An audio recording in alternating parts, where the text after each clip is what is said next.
کہ آپ خود دیکھ کر حیران رہ جائیں گے، آپ کو کبھی کسی چیز کی کمی نہیں رہے گی انشاءاللہ العزیز اس کے حکم سے۔ آپ اس وظیفے کو آج کے دن سکپ مت کیجیے گا۔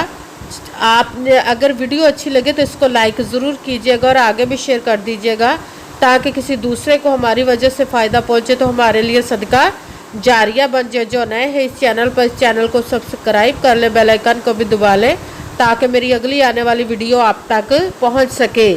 اگر کوئی مجھ سے کسی مسئلے کے بارے میں استعارہ کروانا چاہتے ہو، کسی کام کا حساب لگوانا چاہتے ہو، کسی کام کے لیے وظیفے کو پوچھنا چاہتے ہو یا قرآن پاک آن لائن پڑھنا چاہتے ہیں، محفل میلاد النبی کے لیے بلوانا چاہتے ہو تو واٹس ایپ کا نمبر ویڈیو پر چل رہا ہے، آپ لوگ مجھ سے رابطہ کر سکتے ہیں۔ اگر میرے بھائی یا بزرگ مجھ سے رابطہ کرنا چاہتے ہو تو واٹس ایپ پر وائس میسج کر کے اپنا مسئلہ بتا سکتے ہیں۔ اگر بہنیں یا مائیں مجھ سے رابطہ کرنا چاہتی ہوں تو واٹس ایپ پر وائس کال کر کے مجھ سے بات کر سکتی ہیں، اپنا مسئلہ بتا سکتی ہیں۔ آپ نے وظیفہ کرنے سے پہلے کمنٹس میں اپنا نام، جہاں آپ رہتے ہو جگہ کا نام اور اللہ پاک کا ایک نام ضرور لکھنا ہے تاکہ میں بھی آپ لوگوں کے لیے دعا کر سکوں اور پھر وظیفے کی بھی آپ لوگوں کو اجازت مل جائے گی۔ آپ نے وظیفہ کرنے سے پہلے پوری ویڈیو کو دھیان کے ساتھ سن کے سمجھ کے پھر وظیفے کو کرنا ہے۔ ایسا نہ ہو کہ ویڈیو کو سکپ کر کے چھوڑ کے سنیں اور پھر کوئی بات رہ جائے اور آپ وظیفہ کریں، ٹھیک نہ ہو۔ آپ نے نہ تو کسی عمل میں کم کر کے پڑھنا، نہ زیادہ بڑھا کر پڑھنا ہے۔ اگر کم یا زیادہ کر دیتے تو وہ ہمارا وظیفہ ٹھیک نہیں ہوتا، ہمیں کامیابی نہیں ملتی۔ اس لیے آپ نے مکمل وظیفہ جس تعداد اور جس ترتیب کے ساتھ میں بتانے لگی اسی تعداد اور اسی ترتیب کے ساتھ آپ نے اس عمل کو پڑھنا ہے۔ آپ اس عمل کو آج کے دن کسی بھی جگہ پر بیٹھ کر پڑھ سکتے ہیں، گھر میں، آفس، مدرسہ، یونیورسٹی، کالج، شاپ پہ، مگر جب پڑھنے لگے تو بالکل خاموشی، توجہ، سکون کے ساتھ پڑھنا۔ وظیفے کے درمیان نہ تو آپ نے کسی سے بات کرنی، نہ اٹھنا، نہ فون استعمال کرنا ہے۔ اگر ہم وظیفے کے درمیان کسی سے بات کر لیتے یا اٹھ جاتے تو وہ ہمارا وظیفہ ٹھیک نہیں ہوتا، ہمیں کامیابی نہیں ملتی۔ اس لیے آپ نے مکمل وظیفہ پڑھنے کے بعد کسی سے بات کرنی، اٹھنا یا کہ فون استعمال کرنا ہے۔ آپ اس عمل کو آج کے دن کسی بھی جگہ وقت پڑھ سکتے ہیں، کسی بھی نماز کے ساتھ پڑھ سکتے ہیں، نماز کے علاوہ بھی پڑھ سکتے ہیں۔ اگر نماز کے ساتھ پڑھ رہے تو نماز مکمل پڑھنے کے بعد، دعا مانگنے کے بعد آپ نے اس عمل کو پڑھنا ہے۔ اگر نماز کے علاوہ پڑھ رہے تو باوضو ہو کر ایسی جگہ پر بیٹھ کر پڑھنا جو بالکل خاموشی، توجہ، سکون کے ساتھ آپ اس عمل کو پڑھ سکے۔ جب عمل کرنے کے لیے بیٹھ گئے تو سب سے پہلے آپ نے ایک مرتبہ درود پاک پڑھنا ہے۔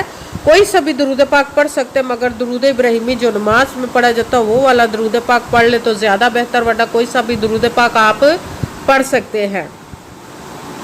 درود پاک پڑھنے کے بعد آپ نے ایک مرتبہ اعوذ باللہ من الشیطان الرجیم بسم اللہ الرحمن الرحیم پڑھ کر اپنے مقصد کی نیت کر لینی جس کے لیے آپ اس عمل کو پڑھنے لگے۔ پھر پہلے نمبر پر جو آپ نے وظیفہ پڑھنا ہے وہ قرآن پاک کی ایک آیت مبارکہ کا پڑھنا، وہ ہے حسبنا اللہ ونعم الوکیل، حسبنا اللہ ونعم الوکیل، حسبنا اللہ ونعم الوکیل، حسبنا اللہ ونعم الوکیل، حسبنا اللہ ونعم الوکیل، حسبنا اللہ ونعم الوکیل۔ اس کو آپ نے 11 مرتبہ 11 ٹائپ کرنا۔ پھر ساتھ ہی دوسرے نمبر پر جو وظیفہ پڑھنا ہے وہ ہے استغفر اللہ، استغفر اللہ، استغفر اللہ، استغفر اللہ، استغفر اللہ، استغفر اللہ۔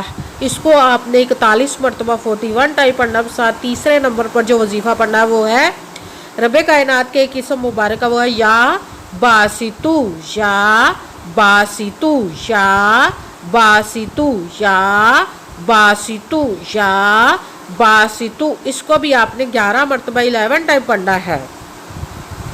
سب سے پہلے ایک مرتبہ درود پاک پڑھا، پھر ایک مرتبہ اعوذ باللہ من الشیطان الرجیم بسم اللہ الرحمن الرحیم پڑھ کر اپنے مقصد کی نیت کر لینی جس کے لیے آپ اس عمل کو پڑھنے لگے۔ پھر پہلے نمبر پر جو وظیفہ پڑھنا قرآن پاک کی ایک آیت مبارکہ کا حسبنا اللہ ونعم الوکیل، اس کو آپ نے 11 مرتبہ 11 ٹائپ پڑھنا۔ دوسرے نمبر پر جو وظیفہ پڑھنا وہ ہے استغفر اللہ، اس کو آپ نے 41 مرتبہ 41 ٹائپ پڑھنا۔ ساتھ تیسرے نمبر پر جو وظیفہ پڑھنا رب کائنات کے ایک اسم مبارکہ وہ ہے یا باسطو، اس کو آپ نے 11 مرتبہ 11 ٹائم پڑھنا، پھر وہی درود پاک پڑھنا جو درود پاک آپ نے وظیفہ شروع کرنے سے پہلے پڑھا تھا۔ جب درود پاک پڑھ لیا، اب آپ کا وظیفہ مکمل ہو گیا، اب آپ نے دونوں ہاتھوں کو رب کائنات کی بارگاہ اقدس میں بلند کر لینا۔ سب سے پہلے اپنے گناہوں کی بخشش کی دعا مانگنی، پھر جس مقصد جس حاجت کے لیے آپ نے اس عمل کو کیا اس کی خوب دعا کیجیے گا، اور دعاؤں میں مجھے بھی یاد رکھیے گا، میرے لیے بھی دعا کیجیے گا۔ جزاک اللہ خیرہ۔ جس مقصد جس حاجت کے لیے آپ نے اس عمل کو کیا، رب کائنات اپنے حکم سے، اپنے پیارے محبوب کے صدقہ سے، اپنے کلام پاک اور اس میں مبارک کے صدقے آپ کی تمام نیک و جائز حاجات کو قبول و منظور عطا فرمائے، انشاءاللہ العزیز اپنے حکم سے، آمین ثم آمین۔ السلام علیکم ورحمۃ اللہ وبرکاتہ۔